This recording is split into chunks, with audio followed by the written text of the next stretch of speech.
In this video, I am going to show you how to fix USB device not recognized in Windows 11 or Windows 10. Click on the search icon and type Control Panel. Select Control Panel from the search results, and if you don't see all Control Panel items, switch to View Large Icons. Go to Power Options and select Change when the computer sleeps. Click on Change Advanced Power Settings. Look for USB settings and disable any options related to USB device. After you finish, click Apply and then OK. Right-click on the Start icon and choose Device Manager. Expand Universal Serial Bus Controllers and double-click to open it.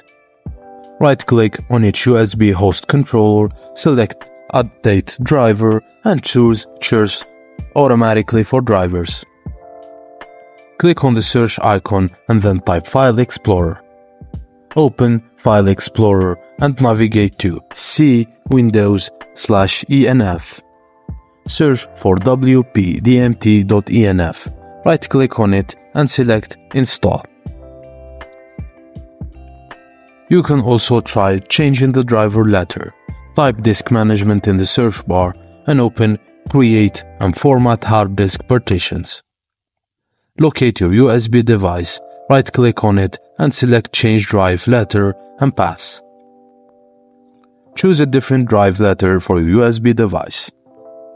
If that didn't work, go to Settings and check for Windows Update and install any available ones. If not, restart your computer and apply the changes. By following these steps, you should be able to resolve the issue of your USB device not being recognized in Windows 11 or 10. Thank you guys for watching, and please don't forget to like and subscribe for more.